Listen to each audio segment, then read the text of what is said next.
Howdy! Welcome back to Hoi4, or Hearts of Iron 4. We've just selected our national focus, and we're just about done picking up all these buttons here at the top. So the first thing that we're about is this red button. So this is unassigned divisions. So we have a few divisions all over our country, and they are not currently assigned. So if I shift-click this button, this will select the entire Brazilian army, which currently consists of 5 infantry divisions and 2 cavalry divisions. If I click this button down here, they're all now assigned to an army, meaning I can give them orders as a group. I could start training them. I could command them to start a naval invasion. I could order them on a front line in one of our neighboring countries to defend a particular area, to stand in a fallback line, all that jazz. The main reason you like to assign armies or to divisions to an army like this is you can then assign them a commander. So if I click this button up here, I can see we have 2 generals. I'm not going to even try to pronounce their names. This guy gets a bonus in jungles. This guy gets a bonus in forests. This guy, however, he appears to have more stats. These all do different things, but in general, higher number better. So, Macetia de Morales, you are commander of our army. He's currently commanding 7, and he can command up to 24 before he takes any penalties.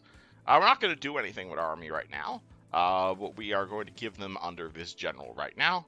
And you know what? I will have the entire army. I can right-click an area. I'm going to click on our capital over here of Rio de Janeiro. And now that'll tell all of our divisions to start moving and go and chill in the capital for the time being. We also have this button up here, which is we're not currently training any new divisions. So we could train our infantry or our cavalry. And since we are making a bunch of guns, I think we're going to start training some infantry divisions. So I'm going to have them trained down here in the capital, and they will slowly be trained as long as we have the manpower and equipment for them.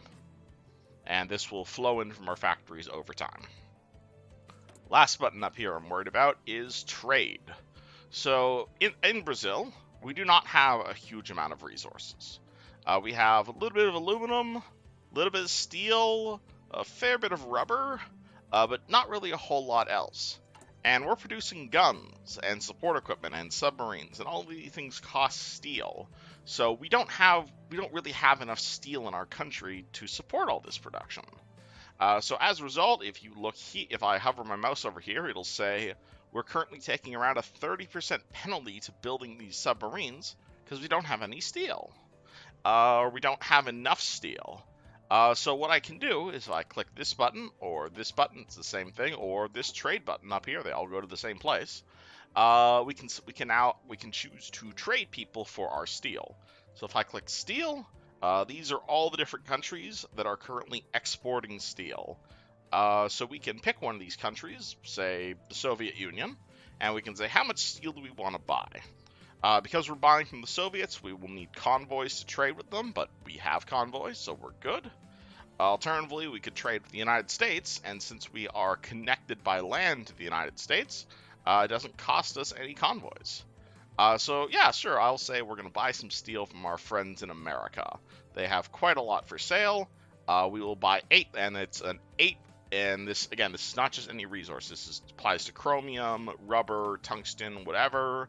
But in the case of steel, it's 8 units of resource for 1 civilian factory. So we will give them the use of one of our civilian factories. In return, they will export us steel. And I think that's a good deal, personally. So I'm going to send that trade offer. And when we unpause time, so by unpausing time, you'll now see we are importing 8 steel from the United States, and we are no longer taking any deficit or penalty to building our submarines. Wonderful. Alright, so that's all that up there dealt with. Let's worry about the rest of the UI. So there is political power up here. This you generally get 1 per day when you're doing, if you're doing a focus. There are other things that can increase political power, and you spend that here on the flag screen to add political advisors, theorists, high command, chief of army, and these guys generally give different bonuses and whatnot. This is the research screen. We just went over that. This is diplomacy. So if we wanted to interact with other countries, we'd worry about this menu. This is the trade screen. This is the construction screen. This is the producing stuff screen. This is the recruiting and deploying screen. So you'll generally see all these buttons up here are the same as these little notifications up here. So you don't really need to press these buttons directly. It'll just be, game will generally tell you, hey, you need to research something, and it'll put that little beaker icon up there for you. Other things to note is logistics. So this tells you how much of something you're making. So currently we're making 12 guns a day, and we've got a deficit of about 1,000, mostly due to those new infantry guys we started producing. And convoys and all other things we're building. This is the decision screen, which lets us take various decisions like promising people peace or raiding against fascists and Democrats. Depending on the country, you may have various decisions in here. There is political power. Stability. Stability is generally how much people like your government. High stability is good. Generally, you want stability to be as high as possible. If that's not possible, try to keep it at least over 50%, because if it's below 50% in that war, you can start taking some major penalties. That can include like massive hits to production lines, people not signing up for the military, and even crazier things that can even lead to civil wars. War support is how much people are willing to go to war. You need high war support to get things to like war economy or to up your conscription law, and war support also affects like how fast people sign up for the military. And if you have a really high war support, you can get bonuses to attack and defense on your core territory.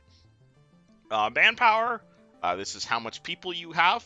So Brazil, we have a core population of around 40 million. Currently, our conscription is only volunteers, so about 1.5% of that. We've got about an army of around 65,000 men, 480 in the Air Force, 15,000 in the Navy. Not garrisoning anything right now. And so currently we have around 600,000 left manpower for us to spend on divisions and stuff. This is the total factories we have. This is fuel. Generally, you use this for ships and Air Force and all that jazz. Convoys. This is for trading overseas as well as for naval invasions. Command power and experience. This is mostly wartime stuff, so we don't need to worry about that right now. And of course, there is the clock over here. So this is generally how you advance. So generally, the way you play Hearts of Iron and really any grand strategy game is by advancing time. So I can press the spacebar here, and time will start going forward. So because time is going forward, stuff will happen. Obviously, right now, and I can also press space to stop time. Obviously, right now, since it's January 1936, the war is not going to be kicking off anytime soon, especially not to Brazil. So this means we have plenty of time to prepare. Other things to worry about over here, again, click here. This will give us a listing of our armies, our navies, and our Air Force. But finally, the main thing you need to worry about on the globe, especially if you're going to be playing a democratic country, is world tension. So currently, it is 0%. And this is a scale from 0 to 100%. Right now, everything's 0%. Nothing weird's happened. Everyone's at peace. As events happen, and depending on the name of the game, various different events. So, Germany remilitarizing the Rhineland, Italy occupying Albania, Japan declaring war on China. As the war progresses and people start being more and more hostile, world tension will go up. And as world tension goes up, this basically unlocks certain focuses for different countries. And this will basically give you a sense of how likely the world is to be going to like full world war. So for instance, right now, America, so if I right click America, they have these things like the Great Depression, which is horrible. It's massively crippling. And if I click here to look at their focus tree, they have a whole bunch of things they can do. So, for instance, the giant wakes down here, in order for them to do that, we need to have a heck of a lot of war support. We have to have a lot of world tension. And they have to have very high war support. And they start the game with, like, no war supports. Or things like, for instance, if I go look at the British tree, there's something over here, yeah, like general rearmament. In order for them to even like start their rearmament, there has to be a lot of world tension.